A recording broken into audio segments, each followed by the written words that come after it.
So I think it's very essential that in our life we cultivate a more altruistic way of being, that we are more caring, we are more considerate, we value others more, we are concerned by others' suffering and happiness.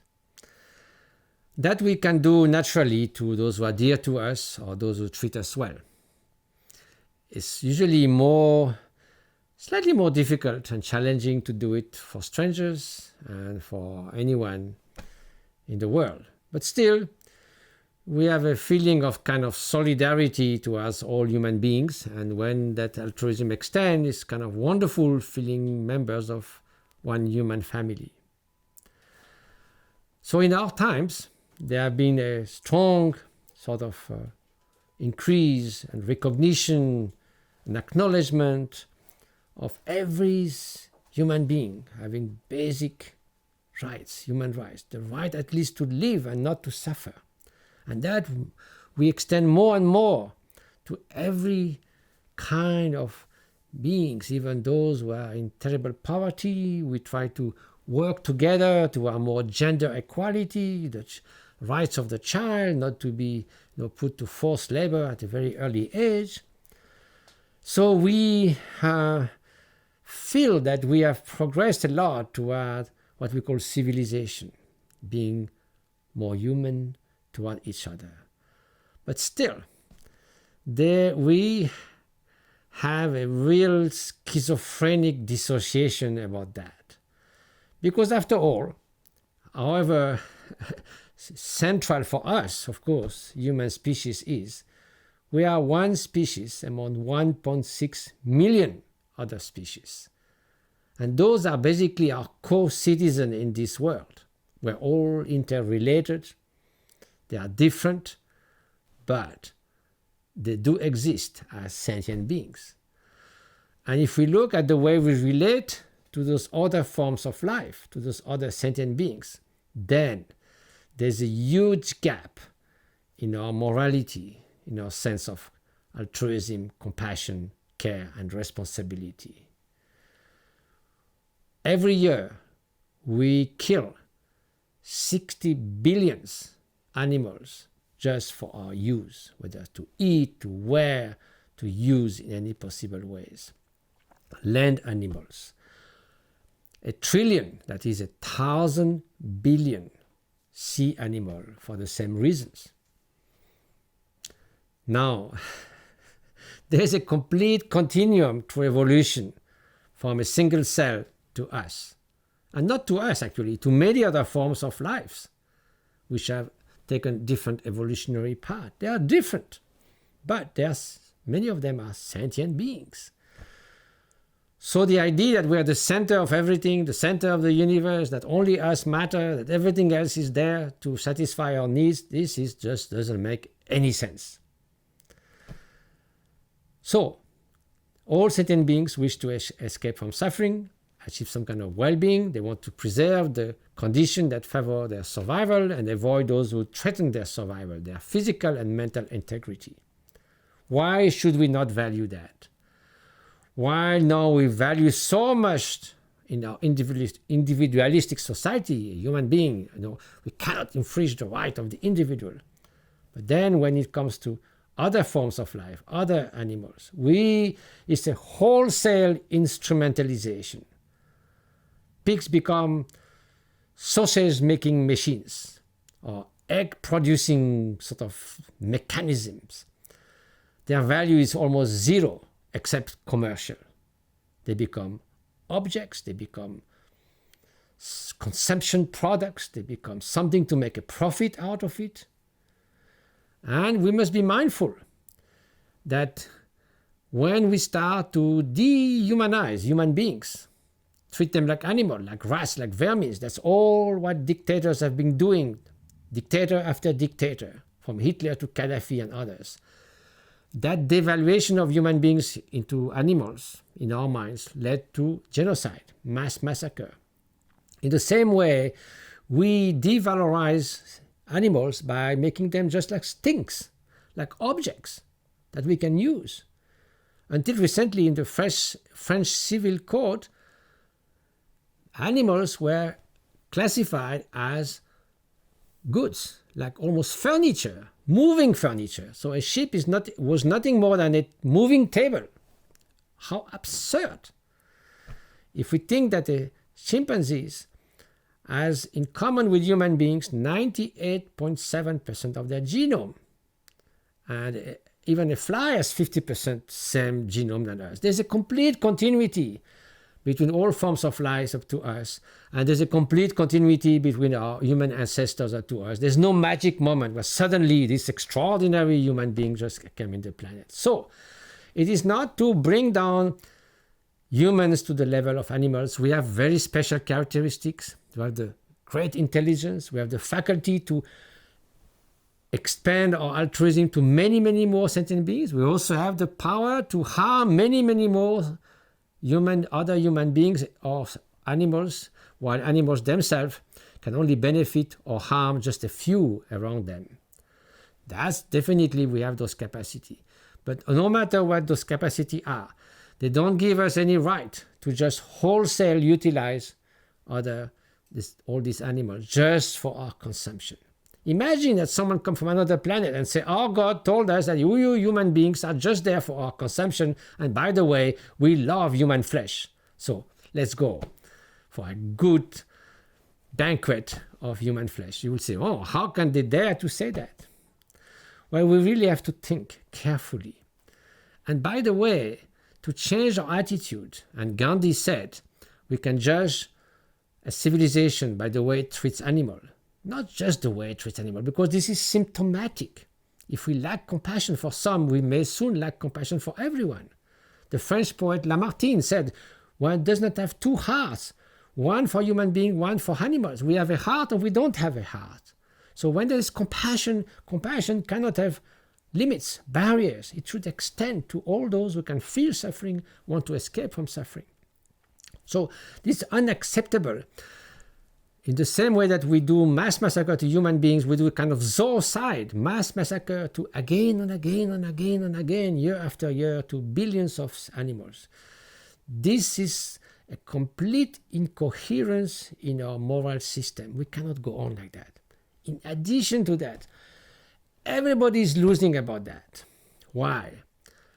Of course, the first victims are the animals themselves. I mentioned 60 billions terrestrial animals and 1,000 billions sea animals. But not only that, it impacts on poverty, on inequality among human beings. Because today, to produce this vast amount of meat, basically for rich countries, we use 700 million tons of soy, corn, and wheat every year that are produced in developing country to go to rich country to produce that meat in animal factories and slaughterhouses and so forth. That could be used to alleviate poverty, hunger in those countries. So it increases inequalities. On top of that, 1 acre of land can either feed 1 meat eater or 20 vegetarians or 50 vegans. So that land could be used to much higher purpose. It takes 10 kilos of good vegetable protein at the end of the chain, feeding those animals to be killed for meat, to produce 1 kilo of meat. So it's a reverse protein factory. It's total waste. Number 2, it harms future generations. Industrial farming and this intensive sort of mass animal production for meat and fishing and so forth turns out, according to all scientific evaluation as gathered in the IPCC report, the International Planet for Climate Change of the United Nations, it is the second cause of global warming, of greenhouse gas effect, after habitations, industrial compounds and housing and so forth, and before transportation, all the planes, the vehicles, the cars, the ships, is 15% of the greenhouse gas effect. So it is one of the most sort of negative effect on the future of the planet, because of the methane, of the nitrates, of the CO2 that is emitted through all those activities. Number 3 is not even good for human health. People say, oh, I need those proteins so badly. Well, just remember, if you didn't know, that there's meat has 20% of protein, while tofu or soya extract have 30% of protein. And there's many other vegetable proteins that you can get in a much more concentrated way than meat. Again, there are a lot of studies now, longitudinal study done with more than 10,000 subjects, followed over 20 years. One of them, conducted in Harvard, has shown that the people who eat more meat compared to those who eat little meat, not just even vegetarian, but very little meat, they have a 15% chance increase of getting cancer and cardiac diseases. So you will save 50% of mortality by considerably reducing meat consumption. Another recently published studies have shown, following 10,000 people from age 50 to 68, over 18 years, and they look at how many people die during that period. And then they divided those people into 3 categories: high meat eaters, medium meat eaters, and low meat eaters, or more exactly, animal protein eaters, meat or fish or whatever. They found that during these 18 years, 75% more mortality among the top third of animal protein consumers, and compared to the lower third. That was not the case if it was vegetable protein. After 65 or 70, there's less effect, but you can see how it is detrimental to human health as well. So everybody is losing. The animals in the first place, the first victims, the future generation, the poor people, even human health. So from all grounds, we should just revise our attitude. We should realize that far from the eyes, far from the art, every day, single day, there are millions of animals slaughtered in horrendous conditions. Some of them never see the sky. Some of them, they are just kept alive until the moment to kill them. People sentimentally react when somebody tortures an animal. Last year in France, one guy kept on throwing a little cat against a wall or in the air. He was filming himself. He was laughing. There was a huge uproar throughout the nation. They caught the guy and sentenced him to 1 year in jail.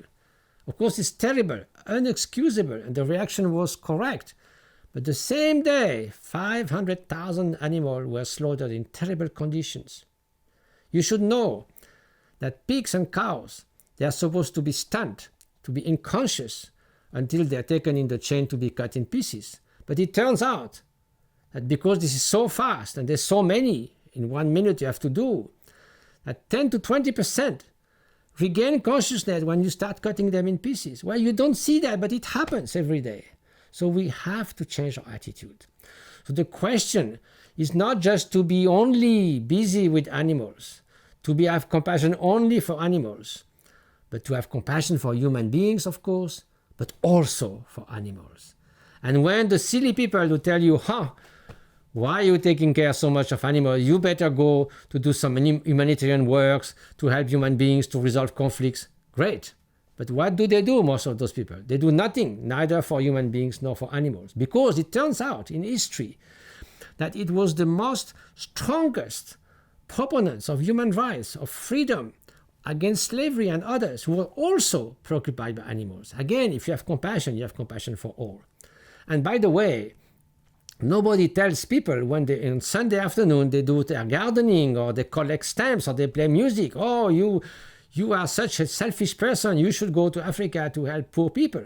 Why do they say that for animals? Because somehow it reminds them this kind of schizophrenic moral ethical incoherence in their behavior. So we should now have a real coherent ethics.